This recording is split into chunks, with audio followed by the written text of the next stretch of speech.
Elon Musk's Doge team uncovers 10 shocking cases of government waste in pickleball regulations. Here are the most egregious examples. Number 1, the National Pickleball Court Paint Standardization Board, the NPC-PSB.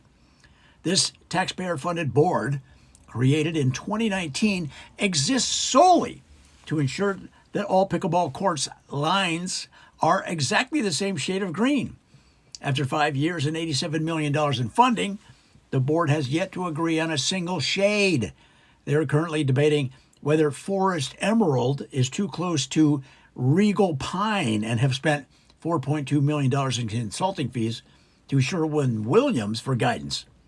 Number 2, the Bureau of Pickleball Noise Abatement, the BPNA. This agency was founded to study complaints that pickleball paddles make too much noise in suburban areas.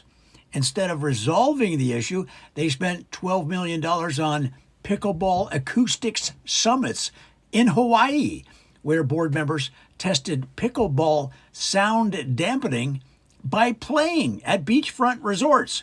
Their official recommendation: everyone should play softer. Number 3, the International Federation of Pickleball Travel Assistance Fund, the IPTAF. This fund, intended to support low-income players traveling for tournaments, has inexplicably only issued grants to high-ranking pickleball officials. The most recent disbursement of $1.1 million covered a training retreat for 3 executives in Monaco, where they claim to have studied, quote, European attitudes toward dinking. Number 4, the Pickleball Paddle Testing and Certification Council, the PPTCC. This organization was tasked with testing and certifying all new pickleball paddles. Instead, they spent their $23 million budget building an underground lab to develop a gold-plated paddle, which is currently being auctioned to finance their next study on whether pickleball should be played in zero gravity. Number 5, the Office of Pickleball Inclusivity and Equity, the OPIE, charged with ensuring fairness in the sport. OPIE spent $14 million developing a mandatory pickleball pronoun guide that requires all referees to address players by their preferred dink style. The guide is 176 pages long, yet includes no instructions for resolving actual game disputes.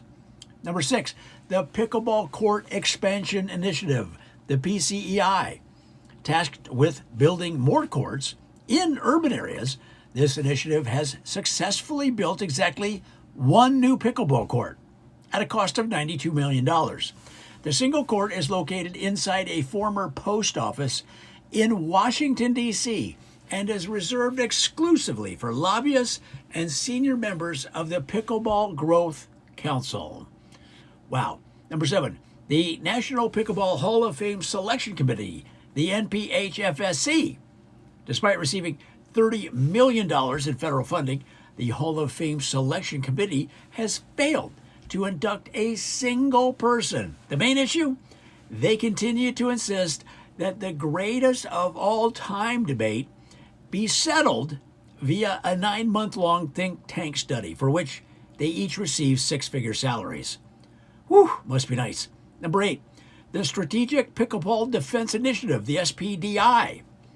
Originally proposed as a security measure to protect pickleball tournaments from, quote, foreign interference, this agency was revealed to have spent $47 million developing AI-powered pickleball robots.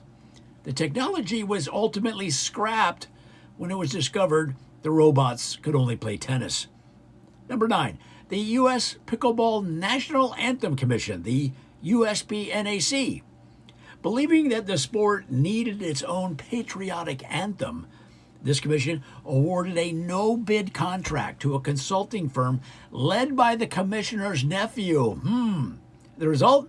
A $10 million composition titled Ode to the Third Shot Drop, which was widely mocked after it was discovered to be a barely modified version of My Heart Will Go On from Titanic.